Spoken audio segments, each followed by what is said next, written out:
whether it is global or not. So far as the practical example or the theories of the international relations is concerned, for example, take the example of the traditional theories, liberalism, idealism, and the various other mainstream IR theories that explain the power dynamics of the state power orientation, power conflict, power.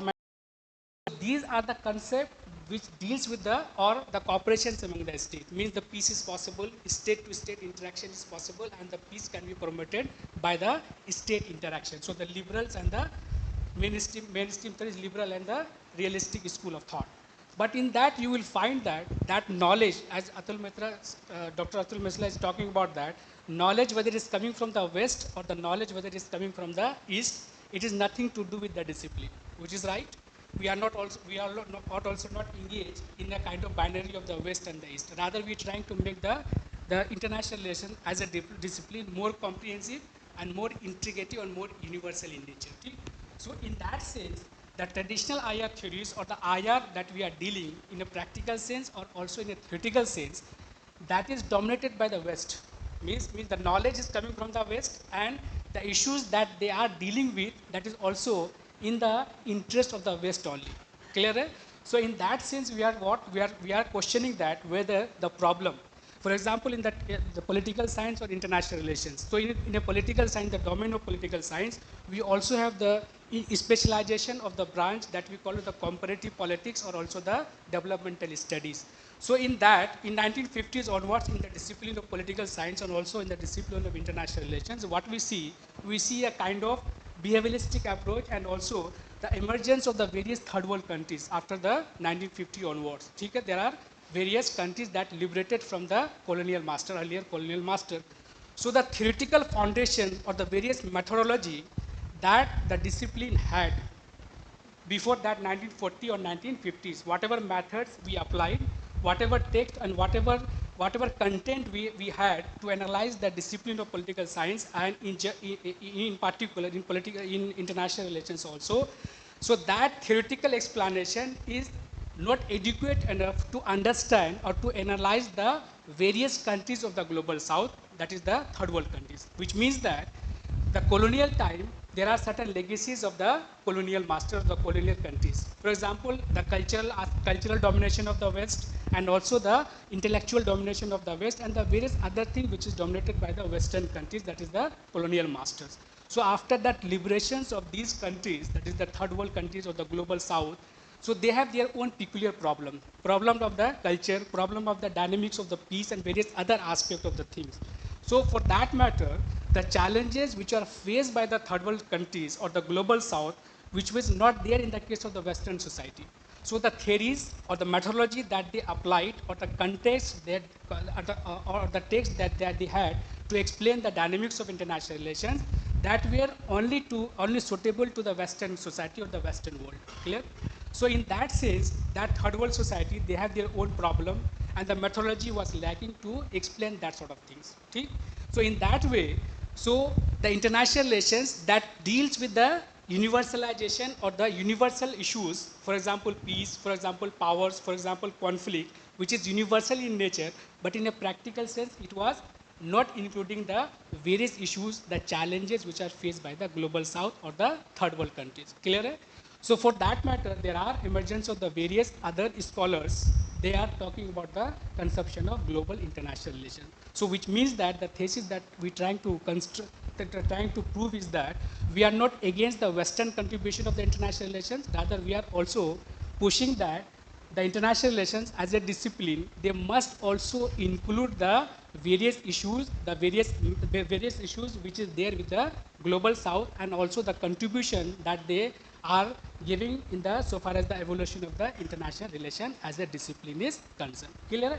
So that is what the global IR, that is what marginalization of the global south means, their interest and their aspiration and their challenges, the issues which are faced by the third world society or the global south, that was not included in the discipline of international relation in a theoretical sense or also in a practical sense. Clear? So the aim is what? It is the quotation which is given by Amitabh Acharya, that is the global IR aims to bring the rest in, which means the rest is what? The global south.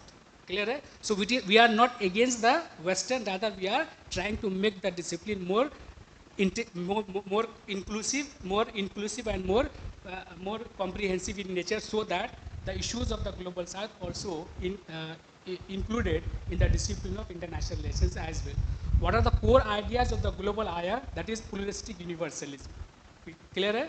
Pluralistic universalism, which means that universalism is what? It is the beyond the West, which means that discipline must be pluralistic in nature. In case of in the sense of epistemology, and also in the case of institutions as well, which that we call it the inclusive multilateralism. Clear?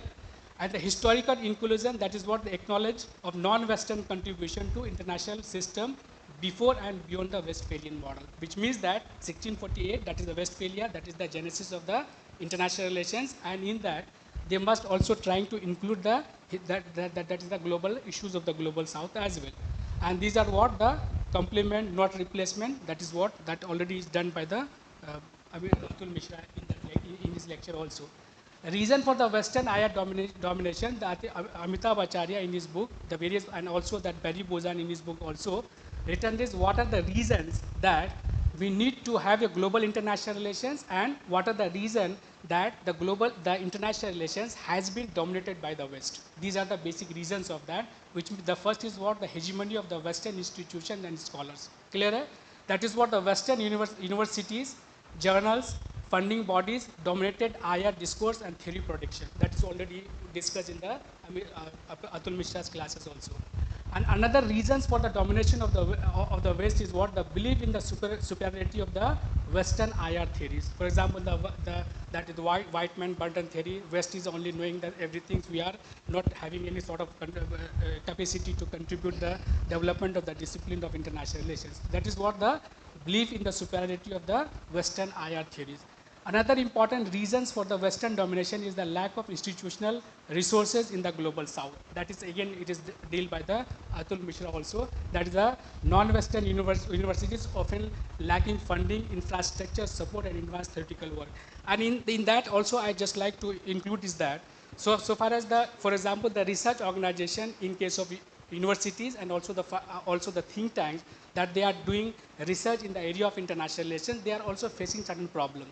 The problem not only limited to the funding, infrastructure, and the human resources, rather we also do not have access to the various ministry resources also. For example, we are doing research, but we do not have access to the any governmental bodies to have a kind of any documents of that.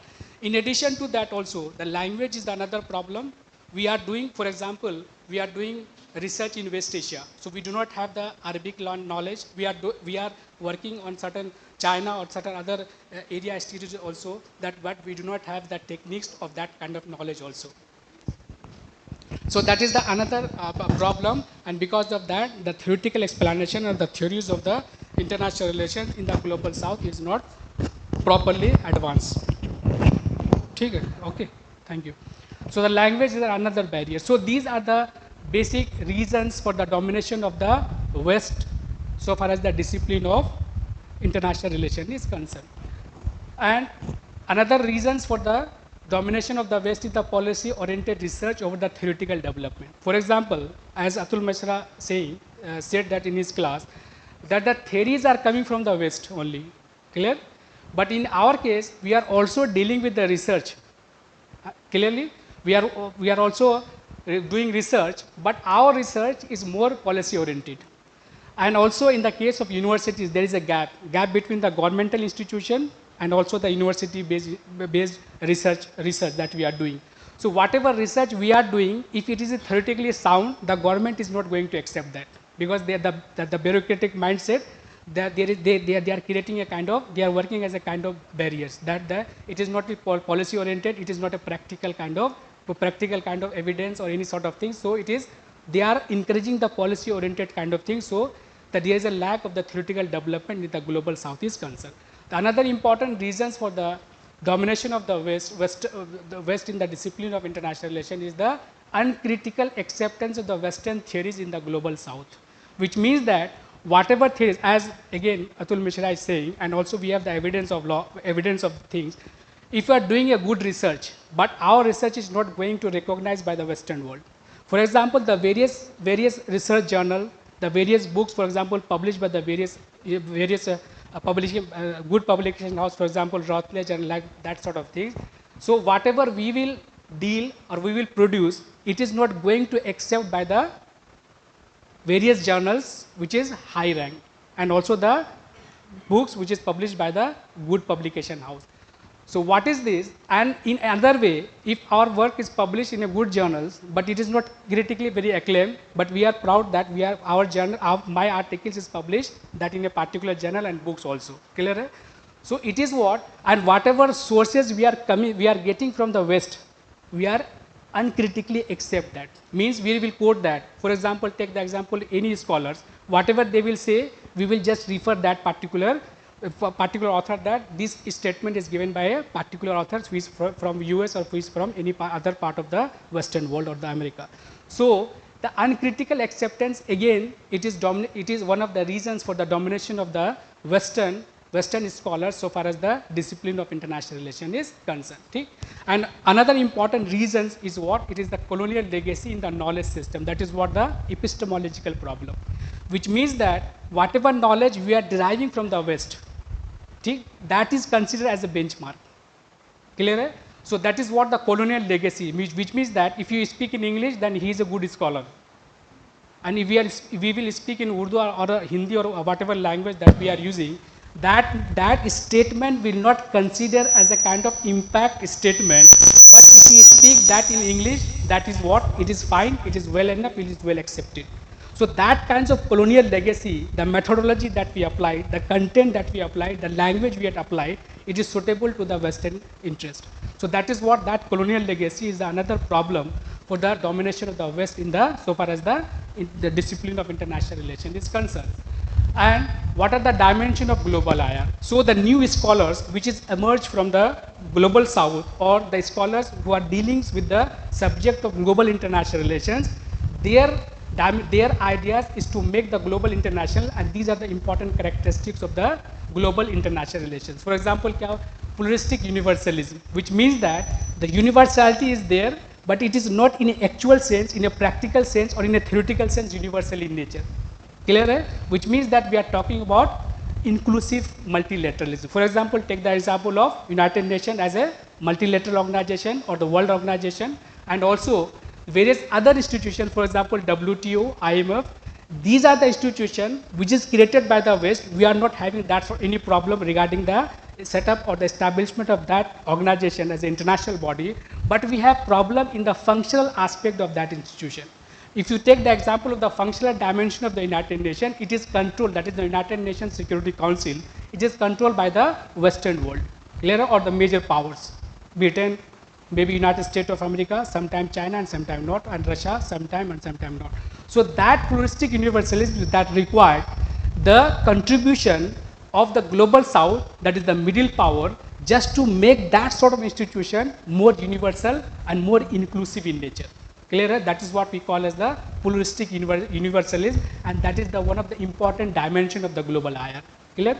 The another characteristic is what? Grounded in global history, not just Western narrative. As the Atul Mishra sir, he is also giving a lot of references that the terminology of global international relations or international law or any sort of global oriented kind of thing, that is what it is given by the West, and also that grounded global history, that the global south countries is also contributing so far as the development of the international relations or international law is concerned. Clear? So that is another important thing, with another important characteristics of the global south. Another important characteristics of the global south is what? Integrate mainstream IR and urging the expanding the scope of the international relations, which means that integrated mainstream is that what? For example, take the example of the various approaches to understand international relations, liberal, international, whatever. So in that power dynamics, that interaction, that not only given importance to the Western world, rather it also gave a certain kind of values and certain kind of space to the global south or the developing societies as well. Another important contribution or characteristics of the global international relation is what? It is the center, regional, and emergence of regionalism. For example, BRICS, for example, G20, for example, SCO, the various organizations is there. that give space to the global south also. Clear? The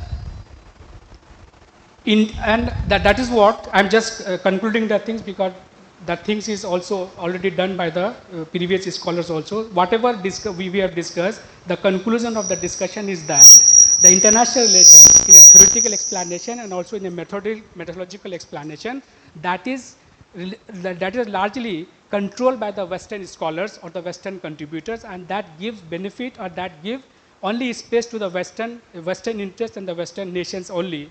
So the post-colonial thinkers or the post-colonial scholars, because of the rise of the various emerging powers, for example, India, for example, China, and also various other global south country, now because of their presence, the scholars is trying to expand the boundaries of the international relations, and they're trying to make the discipline more globally oriented, that we call as the global international relations. Clear? Clear? Right? The another dimension, just I'm making it short. The another dimension of the topic is the topic is India and the making of the international relations. That the Indian contribution to the in the making of the global international relations. So in that perspective, lot of things, lot of references is given by Atul Mishra. These are the important writers. They have given their contribution so far as the Indian contribution in the making of global international relations. And in that sense, so far as the history is concerned, the various historical references already given by Atul Mishra. Some of the writers who is given their Indian contribution in the making of the global international relations is what? The Beni Kumar Sarkar, M.N. Chatterjee, and some other scholars also. For example, that Atul Acharya is given in his lecture about the Indian contribution so far as the development of the international law is concerned, and also the historical explanation that, for example, non-alignment movement, how it contributed in the development of the evolution of the international relations, and how India and the other global south countries actually contributing to the international relations that make international relations more globally oriented. So in that context, we have that Beni Kumar Sarkar, M.N. Chatterjee, and also the another important thinkers, for example, whatever their contribution, they are giving references to the imperialism and also the global dialogues. The Indian thinkers in the earlier or in the past, their contribution is what? They are focusing on the anti-imperialism, means the non-Western contribution or their subjugation or the domination of the West in the third world society, and also their dialogue in the international system. For example, anti-colonial values and some other things kind of thing. Another important intellectual network, South Asian scholars were globally connected, means these writers is also giving that. The another important contribution or that we have, that is what the establishment of IPSA and also Indian Council of World Affairs, and later on there are various other think tanks or the institution which is set up by the Indian government to look at or to explain the basic nature of Indian IR, means the Indian contribution, Indian issues related to the international relations or foreign policy of India. These are the important things which is given. And another important contribution which is given by Nonita Chadda Behra and the major writing, in the writings, the major focus of the Nonita Chadda Behra is what? It is the critics of Western centric IR. So she is also talking about the Indian contribution so far as the making of the global international relation. So Behra argues that the mainstream IR theory, especially realism and liberalism and constructivism, fails to explain the many political realities in the non-extended society like India. So that is another important contribution of that. And again, the Behra is also promoting that decolonization of IR, and also she is talking about the Indian IR. Another important scholars, that is the again other than that Behra, is that is the Atul Mishra, and also that Mallapuram, Siddharth Mallapuram. See, he also talking about the Indian contribution so far as the international relation is concerned. In summary, that is what the historical contribution, Sarkar and other, and also in 1947, Beni Kumar, other, they are also contributing in that. And the ideas that India has to contribute into the international relation is that the Gandhian conception of peace, ahimsa, and also the tolerance, anti-colonialism idea. So these are the important contributions which is given by the Indian scholars that can contribute so far as the theories to explain the various challenges and the issues that the India can contribute so far as to make the international relations more globally oriented. In addition to that, for example, non-alignment movement, Bending Conference, we are going to celebrate 70 years of the Bending Conference. So in that, India has also contributed in that. In the G20 summit also, India is also talking about the global south, or India emerged as a voice of the global south. So these are the important contribution which is given by the Indian scholars, or that is coming from the Indian scholars, to make the international relations more globally oriented, and also they are focusing on the contribution which is given by the Indian scholars in the evolution of international relations. The key themes of Indian IR, these are the normative values that talks about what? That talks about the human development, strategic autonomy, ethical diplomacy, and also these are the important issues that are the Indian scholars is actually given so far as the contribution of the India, so far as the evolution of Indian IR is concerned. So these are the Indian vision for the global south, is that the voice of equity in the global forum, for example, United Nations, WTO, BRICS, G20, push for multilateralism and democratization of the global institution that we call as inclusive multilateralism. The another important vision is that the strategic autonomy to resist great power dominations, for example, global north and the China-led blocks. Clear? The learning outcome, that whatever we have discussed, it is what? By the end of the course, with these classes and the course, we will able to learn that, to understand the colonial legacies in IR, identify the power structure embedded in the global politics, how it is controlled by the West, and also the critique of mainstream IR theories, and advocate for the inclusive, just international governance. That is the important issues that we need to deal with the conception of India and its contribution to make the international relations more globally oriented. That is what we call as the global international relations. Thank you very much.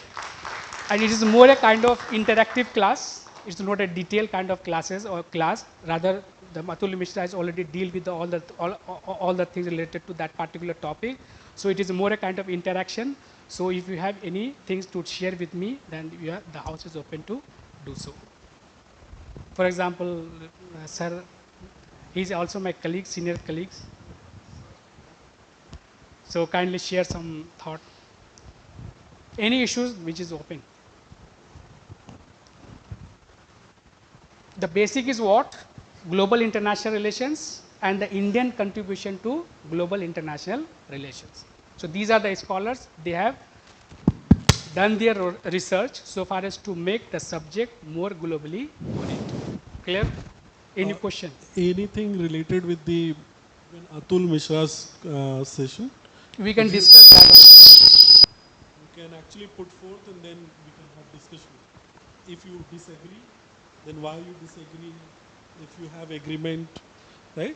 If you want to have discussion, so we can have. How much time? Any time, 10 to 15 minutes. That we have time enough. Problem. We have enough time. After that, there's a no class. I know this is the first day, and deliberately I put my class in the first day.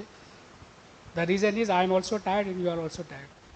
Sir, I don't have any question, but I want some clarification regarding the conclusion. Regarding the? Regarding the conclusion that we have drawn. What conclusion? As Atul Mishra has rightly argued at the end of the lecture that the Western and non-Western binary is tenable. That means we can draw a conclusion here that there need to be a genuine dialogue between different traditions and different cultures and discourses. So we don't need to basically reverse the hegemonization. For example, if there is hegemonization from the Western end, from the Western theory, we don't need to reverse that hegemonizing project. So we need to basically do a genuine, dialogue between traditions. The West and the East. Yeah, yeah. In my inaugural session remarks, and also in the class, and Atul Mishra is also rightly saying it, and we are not also different in the opinion of that. What I am saying that we are talking about global international relations. We are not talking about non-Western international relations. There are two different kind of terminology that we are using to explain that sort of things. Clear? So once we say the non-Western IR, which means that we are not accepting the Western contribution so far as the development of the international relation is concerned. Clear? International relation is international relation. Clear? International relation is the state interaction with the rest in the nation state system. Clear?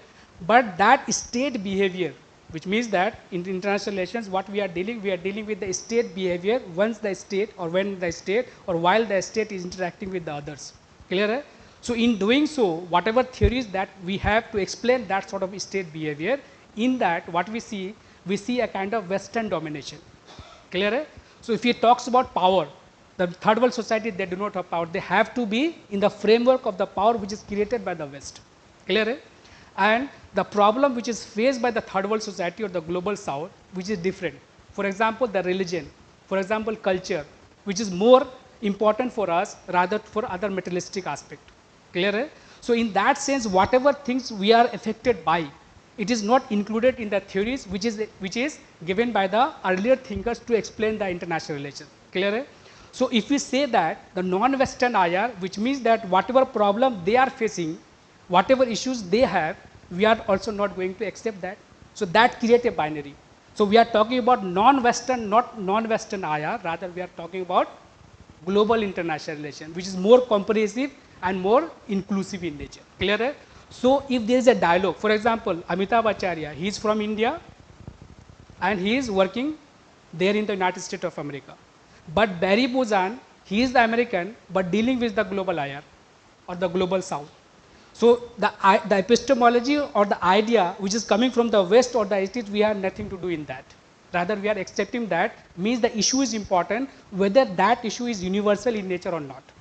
That is what the global international relations. So we are not talking about non-Western IR, rather we are talking about global international relations. So there is no any sort of or any types of conflict will arise. Rather, there will be a kind of dialogue or more inclusive and more universal, more pluralistic will be the nature of the discipline of international relations.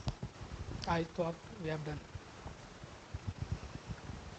Sir, there is a doctrine of manyness of reality given by Gandhiji. Doctrine of manyness of reality. So according to Gandhi, whenever we say that we know the reality, he said that it's not truth because you know a part of reality. आपको सिर्फ एक part पता है, not the entire reality. And in order to understand the entire reality, you need to come together. So I believe international relation, the theories that we have, liberalism, critical theory, Marxism, they are telling us the part of reality which we're not aware of. I'm also not giving them much of the detail because of the mood of the class, right, and also my tiredness. Right. Because so, the critical theory of Frankfurt School, dependency theory, we are not touch upon that. So they are trying to explain certain part of the reality which we want to understand, we are interested in. Yes. So I'm trying to understand here what we are trying to say. Are we saying that we need more sort of theories, explanation करने के लिए जो चीज़ें अभी नहीं हुई हैं, or we are trying to make a grand theory where we don't need these theories, alternate theories? Because there is a book called General Theory of International Relation. So are we trying to motivate different scholars to come up with different theories जो एक reality का और part बताएं जो अभी तक explore नहीं हुआ है, और we are trying to understand or make a grand theory जिसमें ये ज़रूरत नहीं है? The objective of the course, inclusion, more pluralistic. कोई और बताइए? जरूरी नहीं कि मेरी क्लास से बताएं. Anything you can discuss related to IR. Not the repeated question. Give other chance also. So there are two ways to understand universalization, universality of anything. One is to develop a grand theory, and the problem with that development of grand theory is that it essentializes something, it essentializes cultures. But another way to understand universalization is that we have different particularities, and we need to basically do a genuine dialoguing between those different particularities. So this is the other way of understanding universality. So how do post-colonial scholars, this post-colonialism, understand universality in general? Yes. What is their way of understanding this universality, universal project? The universe, the post-colonial thinkers, they are talking about what? They are talking about that any discipline, any knowledge that we have, they are actually controlled by the West, it is given by the West, and it is in the interest of the West. The post-colonial thinkers think that our culture, our institution, economic institution, political institution, governance system, in that the root is what? It is the colonial history and the colonial legacy. Okay? So in that way, it gives favor to the West, and they are not actually dealing with the issues which are related to the global South or the colonial countries, for example, India and some other countries. So their argument is that there must be a kind of scholarship in that they not only giving the interest of the serve the interest of the West, rather they also challenge the Western centric domination of the knowledge and the contribution and the ideas that we have in the case of global South, that is the developing state. Their contribution must be acknowledged. For example, take the example of India. We have what? We have the Vedic conception. We also have what? The Gandhian principles. We have the Nehruvian contribution. So that contribution is not actually accepted by the base journal, base book or the theoretical explanation. So the post-colonial thinkers is talking about that. Clear है? बात clear? Thank you. आप sir कुछ contribute कीजिए. Just helping me to. Any other questions from that participant? That's a He very is also my colleagues in AMU. wonderful session. Atul sir and sir has also discussed about some kinds of, you can say rather a curiosity or some observations that is there in my mind that was running throughout the sessions. Especially when the term that comes at the platform, at the mental platform, that must have some epistemic connections also. Actually, when we discussed about the theory and its root with the ontological experiences that limited the whole domain or the canvas of the knowledge as a product in terms of universalizing appeal. Just like as an ontological production of knowledge, even in terms of international relations or as a discipline, as if we reject the carrier or agencies, as suppose there is no actors or the no power domains or the no binaries or the no institutional setup. So in that setup, how that ontology or experiences of the state can only be become the basis of the theorizations that may have the larger universalization appeal for as academic discourse that can be put off. How that ontological experiences, if there would not be the epistemic connections in knowledge traditions, the connectivity with the knowledge traditions, one thing. And another elements that global south, global north, or some may have the geographical connotations about that global south perspective and others. Even in the discipline, the problem of that international discipline as it is, that is coming with the power itself. That is not beyond that international actors or that cannot be in absentia of the state as actors or international or the nation state as an actors. So whether we can imagine in that sense. Another thing is about the traditions of the southern traditions. Suppose there is some events that is locally occurred. Yes, something that is written in a context that may have the limited, whether or some that the quotations that is developed by the Atul Mishra in the previous lecture, that there's some in historical time where the time has not been compressed over the space. In that sense, how these limited contextualizations can be a basis of larger theorization appeal. That is the my observation that is continuously running in my mind. Sir.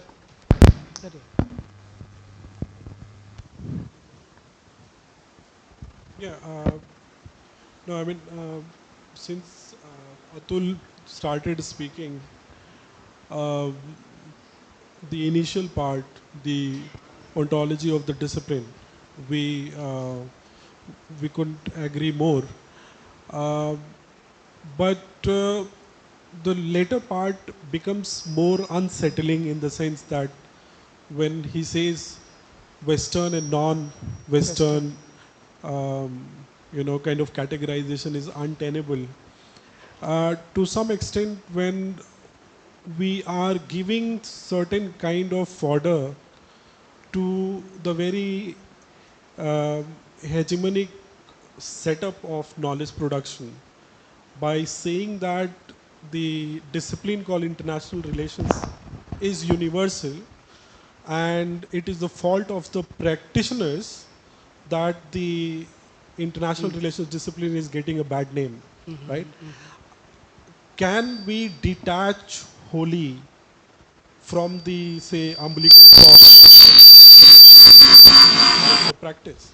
Can we also say that the very practice of international discipline also shapes the discipline of international relations? Practice. Yeah, the practice. I mean, it's not like the one-way kind of channel where those practitioners are only trained about discipline and then they're practicing, but it is not going other way around, right?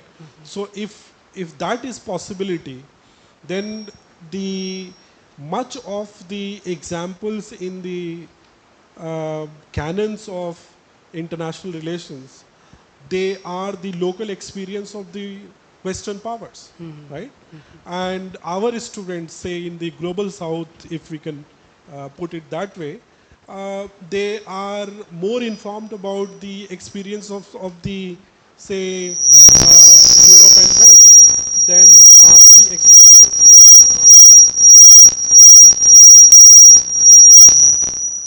It's off. experiences of the, say, non-Western, not really aware about the history of Tanzania or Any other? Uganda or Ghana or Indonesia. Then we are much aware about the Westphalia system and the Treaty of Utrecht or what led to World War I and II. Right? So I mean, my formulation would be that why we are detaching the practitioner part from the very discipline. Theoretical part. Yeah. Theoretical part. Yeah, you're right. But I need to respond that, or it's your observation? It's just a kind of observation. So the hidden part of any discipline, for example, the discipline that we are dealing, for example, political science or international relations, that power dynamics is very important. See? So the power itself is what? Itself is a concept, itself is a means and end also. So the players that deals with the power orientations, whosoever have the access to the apparatus of the power, they are actually controlling that, and through that way they are also capturing the knowledge system also. See? So knowledge sometimes you can what it's become power, knowledge power nexus like so. So in that sense, for example, we do not have access, and we do not have knowledge or do not have information related to the things which is happening in any part of the global south. So that is also a problematic in nature, and Professor is also very good pointed out that the problem that we are facing so far as the practice and the theoretical dimension of the international relation is concerned. It's a good comments for, and it's also a kind of best solutions to deal with the subject of the international relations. Any other things? Probably we are all tired, and it is all also, for example, it is time is we have crossed 4 probably. So Just one query. yes. As you Whether we already, are free, yeah, if you have tiredness, then we can stop here. Otherwise, we can continue the it is classes. But just his recording is going on. okay. Yes, It is fine. just query that It's not a query. yeah, She is it's a also my kind colleague of in the department itself. okay. As Yes, you yes, already yes, yes, yes. said that knowledge itself is a product of power. You Yes, yes. already said that. And we see that we have already seen a similar kind of a project if we look at Edward Said and the way he was thinking about uh, coming out of Orientalism in terms of knowledge, developing a non-Western perspective altogether. Yes. Is this what global international relation is going to do?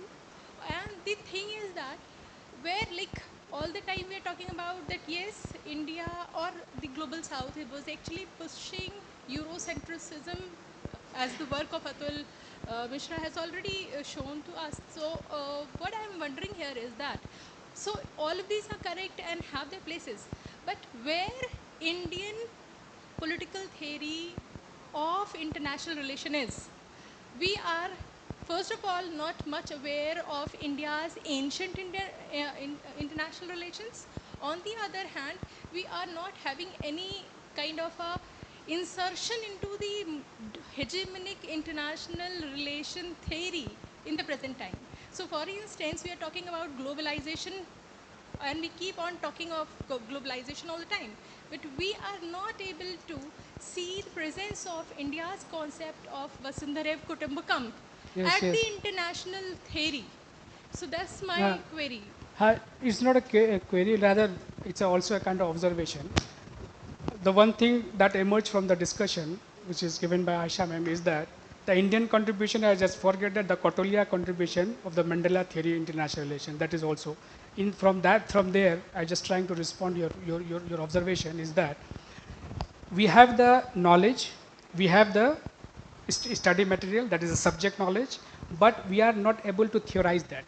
And these are the questions that deals with that was dealt by the Siddharth Mallapuram and also that Navnita Chaddabera and also that Amitabh Acharya, which means that we have the various content, but we do not have the advanced methodology to make that content to convert that into theorization. Number one. Number two, the acceptance by the West means these theories are there. For example, Sarkar and other scholars here, they have contributed in the discipline of international relations, but their contribution is not well recognized by the West, which means that they consider whatever knowledge which is coming from the global south, it do not have the theoretical soundness, and also it is not there to resolve the international problem. That is the thinking that is coming that is received as it is by the Western scholars.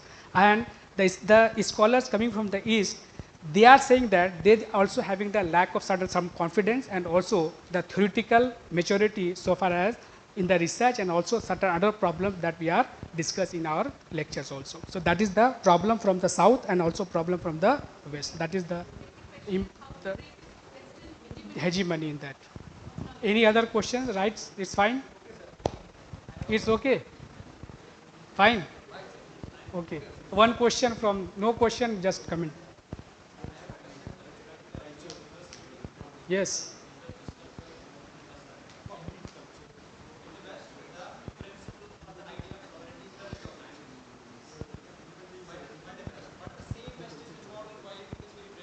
Same. That is what I said, na, the power and the interest. Interest is the driving force in international relations. It is the basis of that. For example, take the example R2P. For example, humanitarian intervention. For example, genocide. For example, democracy. So these ideas, the novel ideas which is given by the West, and also the globalization is the best idea to replace what? To replace the colonialism. Means there is a subjugation, economic subjugation, but they are explaining in that way the globalization is best for all. That is what the way to subjugate by the west to the east. That is the political dimension and also the interest oriented dimension of the international relation. That is the basis of that. Clear? Koi sawal? So it is now off of the day one, and I hope it's engaging things. Atul Mishra and other scholars have engaged you. And from day tomorrow, the classes will begin at 10 p.m. and the schedule is already shared with you. Any problem, if you have, I am here, and also the 2 or 3 people also. Whatever problem if you have, you just call them and they will try to resolve it. Clear? Feel like home, particularly those students who are coming from outside of EMU. Clear? So enjoy the 5-day stay here. So far as that part of post-colonialism and international relation is concerned. Your patience and everything, and to some certain feedback forms also. Very much. End of the class.